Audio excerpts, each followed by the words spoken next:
Dragons, chimeras, and all sorts of monsters are creatures that our ancestors came up with since the earliest times. They are all part of one image, one archetype, and this archetype is in the very depths of our collective unconscious. Most likely it emerged in the human psyche at the very dawn of the human mind. Fear of the unknown, fear of some strange phenomena, creatures and forces that do not fit into the ordinary worldview are part of this archetype. It is quite difficult to define in one word, but let's call it chaos. But this word is not fully accurate because chaos is usually associated with disorder, destruction, and death. The archetype we are talking about has a creative nature, but this creation is dark, frightening. It opposes humanity and the established laws of logic. These are dark forces, dangerous and incomprehensible. They can be called as chthonic forces that produce chthonic beings. This kind of chaos is not a destructive force, but a force that creates chaotically. In the myths of many peoples, chaos has always existed in a certain form. It was there before the world itself began. Sometimes this image is frightening. The ancient Sumerian goddess Tiamat was depicted as a monster, a hydra with 7 heads. She merged with Abzu, the god of sweet waters, and spawned all the other gods. And sometimes the form, the image, is relatively neutral, but evokes a sense of vastness and infinity, such as the ocean. In India, this ocean is called Garbhodaka, and the world also emerged from it. Although in India gods didn't emerge from this ocean and lived before it, our material world, the world of animals and humans, emerged from it. In Japanese mythology, the paradise Takamagahara emerged out of chaos, and the first gods were born in that paradise. Gods spontaneously arise from this chaotic space directly or come from outside to create order. The Sumerian god Marduk kills Tiamat, cuts the monster's body in two, and creates heaven and earth from it. The Japanese couple Izanami and Izanagi stir the messy primordial ocean and create order, with solid matter becoming earth and liquid matter becoming water. The image of the ocean is an attempt by ancient people to describe some kind of space before the beginning of existence. This something is dark, incomprehensible, infinite, and, as we would say now, like space. But more about that later. Even after the creation of things and gods, chaos doesn't leave the world completely. Some of the created gods may be related to these dark forces. This is just the case for the gods of death, the earth, the underworld, and the depths of the sea.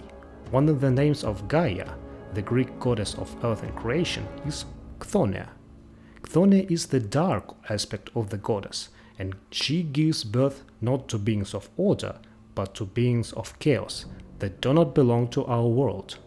Her children, Titans, represent the chaotic forces of nature and natural disasters in the mind of an ancient man. And all these monsters fight with the gods of Olympus, the gods of order. They want to turn the world of order into a world of chaos by establishing the dominion of another chthonic god, Kronos. Defeated by the Olympians, they go to the underworld of the dead. Thus, the creatures of chaos return to the world of chaos. Almost in every culture, the frightening creatures of the primordial forces are depicted as a monster, dragon, serpent, or a chimera, a creature made up of parts of different animals, and they all want to throw the world into disorder too. The ancient Egyptian serpent Apophis wanted to devour the sun, so the sun god Ra fought him in the world of the dead Duat. Jormungandr, the sea serpent from Viking mythology, encircled the world of man, living somewhere in the depths of the ocean. And again, its enemy is the god of order Thor.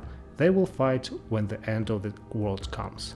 All these symbols are mythological representations of the world in which ancient people and the first civilizations lived.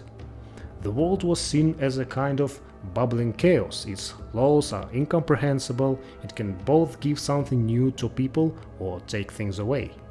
The arrival of the gods into the world, and thus the emergence of the world, symbolizes the arrival of people and their society into new wild territory, into nature, and the conquest of that nature.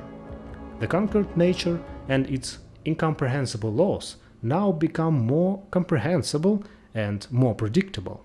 Natural resources now benefit an established society. Bread is grown in the fields, fruits and vegetables are grown in the gardens, and cattle are herded under the care of a shepherd. Now the creatures of chaos fade into oblivion or live in the underworlds.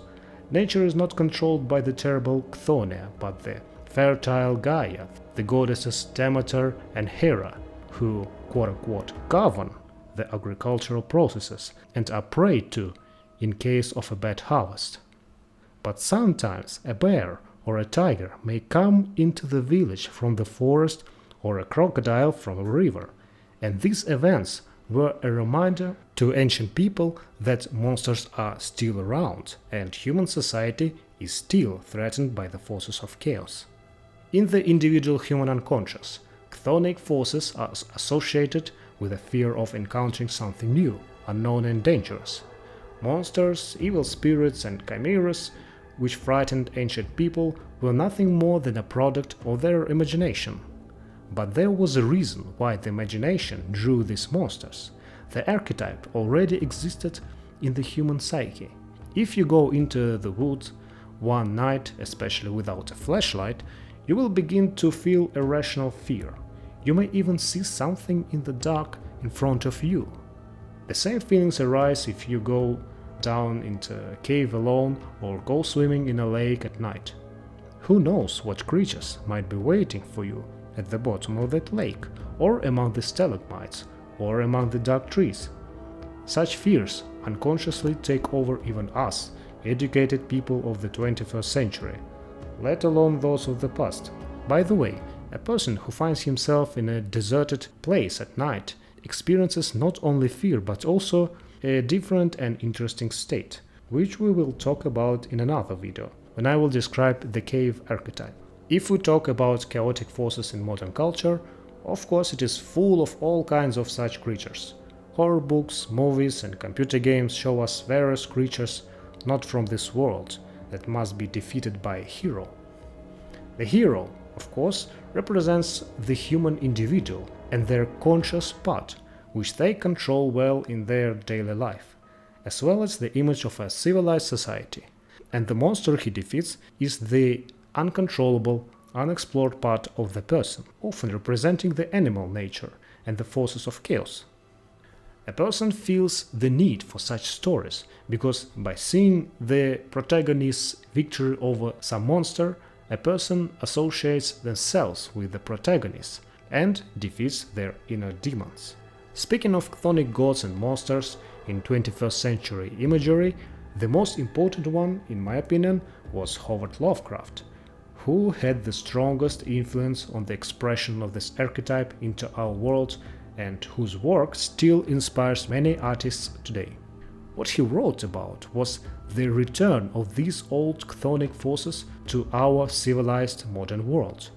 Ancient beings that existed at the dawn of the world or that existed even before the world are awakened in his stories in the form of some dark gods sleeping at the bottom of the ocean or in deeper space among the stars.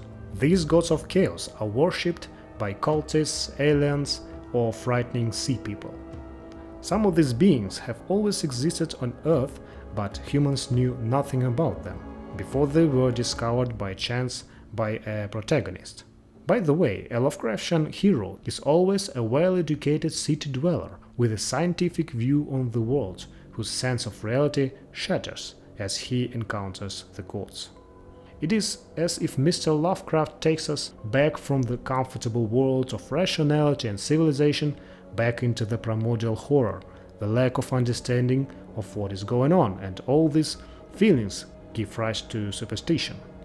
Superstition and the unknown are what oppose our ideas of science, logic and order. All that is unexplored by a human being is dangerous and harbors chthonic forces. That is why Lovecraft described those very worlds that had not been explored in his time. Back in the beginning of the 20th century, people knew little about the oceans and what goes on there, and it was easy to imagine that a great dark god Cthulhu sleeps in the depths of the ocean, ready to wake up one day and destroy mankind. At that time, the serious study of space had just begun. Lovecraft himself was fond of astronomy, and of course he wrote about the hostile alien civilizations in space, far more advanced than the human one. Humankind as a whole, and each individual in particular, should be aware of the chaos that lies somewhere in the depths of our subconscious mind.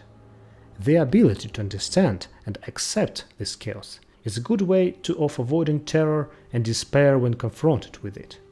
Our mind is organized in such a way that the things we understand and learn about, while they may remain dangerous, become more predictable, manageable, and therefore safer.